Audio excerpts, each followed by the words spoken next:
ഇതൾ കിച്ചണിലേക്ക് എല്ലാവർക്കും സ്വാഗതം. ഇന്ന് നമ്മൾ തയ്യാറാക്കാൻ പോകുന്നത് നല്ല ടേസ്റ്റിയായ നല്ലൊരു കറിയാണ്. ചോറിന് ഒഴിച്ചു കൂട്ടാൻ പറ്റിയ നല്ലൊരു കറിയാണ്. അതിനായി സബോള അല്പം വലുപ്പത്തിൽ അരിഞ്ഞെടുത്തത്, വഴുതനങ്ങ വലുപ്പത്തിൽ അരിഞ്ഞെടുത്ത് ക്ലീൻ ചെയ്തെടുത്തത്, തേങ്ങ തിരുമിയത്.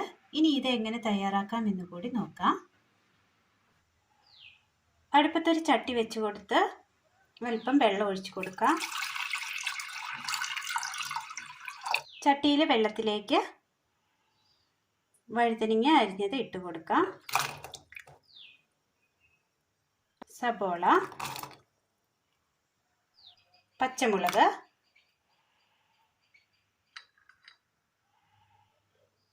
ഉപ്പ് നന്നായി മൂടി വെച്ച് കൊടുത്തതിന് ശേഷം ഒന്ന് വേവിച്ചെടുക്കാം.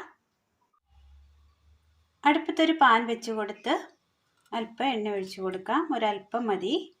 ശേഷം ഇതിലേക്ക് 1 ടീസ്പൂൺ ഉഴുന്നിട്ട് കൊടുക്കാം.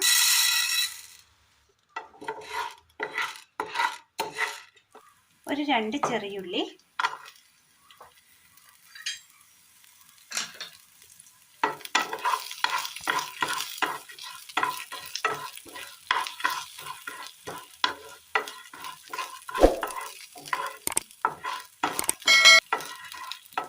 ഇതൊന്ന് റോസ്റ്റ് ആക്കി എടുക്കാം.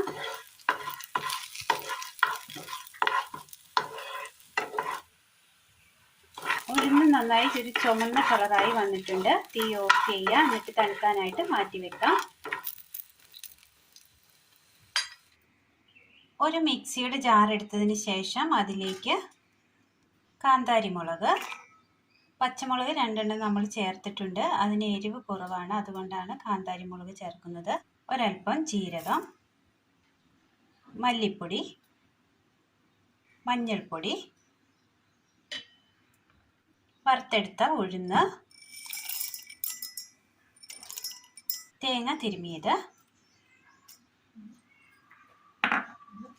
ഇതിലേക്ക് അല്പം വെള്ളം കൂടി ഒഴിച്ചു കൊടുക്കാം. ഇനി ഇത് നന്നായി ഒന്ന് അരച്ചെടുക്കാം. വഴുതനങ്ങയും ഉള്ളിയും മുളകും നന്നായി വെന്ത് കിട്ടിയിട്ടുണ്ട്. ഇനി ഇതിലേക്ക് നമ്മൾ അരച്ചു കൊണ്ടുവന്ന തേങ്ങയുടെ അരപ്പ് ചേർത്ത് കൊടുക്കാം.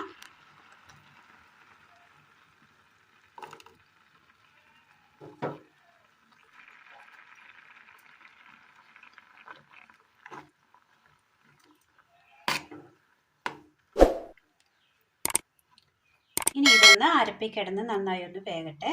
കുറുകി വന്നിട്ടുണ്ട്, അതുകൊണ്ട് തന്നെ അല്പം ചെറു ചൂടുവെള്ളം ഒഴിച്ചു കൊടുക്കാം.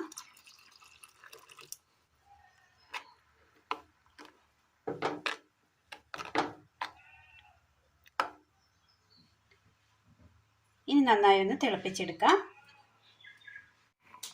കറിക്ക് അങ്ങനെ ചെറുതായി തിള കയറി വരുന്ന സമയം ഇതിലേക്ക് ഒരല്പം വാളംപുളി പിഴിഞ്ഞ് വെള്ളം ഒഴിച്ചു കൊടുക്കാം.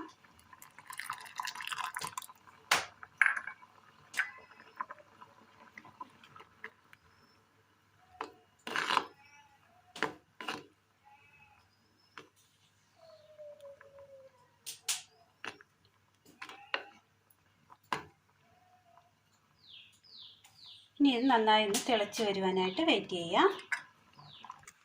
അടുപ്പത്തൊരു പാൻ വെച്ച് കൊടുത്ത് അല്പം എണ്ണ ഒഴിച്ചു കൊടുക്കാം.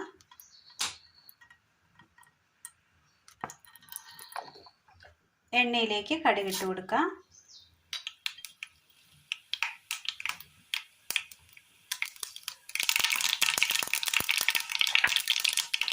ചെറിയുള്ളി,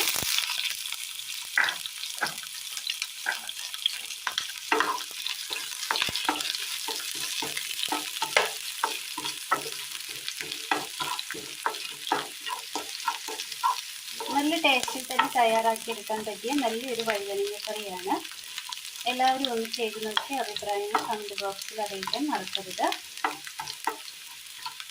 ചോറിന് ഒഴിച്ചു കൂട്ടാൻ നല്ല കറിയാണ്. ഇത് വേണമെങ്കിൽ ചപ്പാത്തി, അപ്പം, പൂരി എന്നിവയ്ക്കൊപ്പം കഴിക്കാൻ പറ്റിയ നല്ലൊരു കറി കൂടിയാണ്. വറ്റൽമുളക്, കറിവേപ്പില,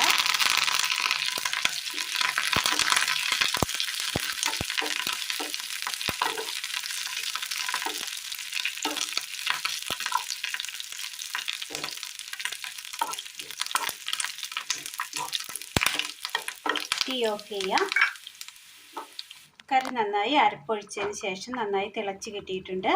ഇനി ഈ കറിക്ക് മുകളിലായി കടുക് താളിച്ച് ചേർത്ത് കൊടുക്കാം.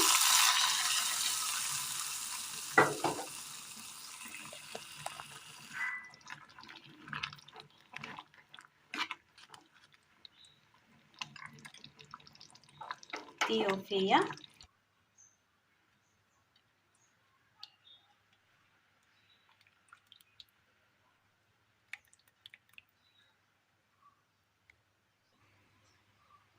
ഇന്ന് നമ്മൾ കറിക്കായി ഉപയോഗിച്ചത് പിഞ്ച് വഴുതനങ്ങയാണ്. അതുകൊണ്ടാണ് അതിൻ്റെ കുരു കളയാതെ തന്നെ ഇട്ടത്. മൂത്ത വഴുതനങ്ങയാണെങ്കിൽ കുരു തീർച്ചയായും കളഞ്ഞതിന് ശേഷം മാത്രമേ കറി വെക്കുവാനായി ഉപയോഗിക്കാവൂ. അപ്പോൾ വളരെ നല്ല ടേസ്റ്റിൽ തയ്യാറാക്കിയെടുക്കാൻ പറ്റിയ നല്ല തനി നാടൻ വഴുതനങ്ങക്കറിയാണ് ഇന്ന് നമ്മൾ തയ്യാറാക്കിയത്. അപ്പോൾ ഇന്നത്തെ വീഡിയോ എല്ലാവർക്കും ഇഷ്ടമായി എന്ന് വിചാരിക്കുന്നു. ഇഷ്ടമായാൽ ലൈക്ക് ചെയ്യാനും ഷെയർ ചെയ്യാനും സബ്സ്ക്രൈബ് ചെയ്യാനും മറക്കരുതേ. താങ്ക്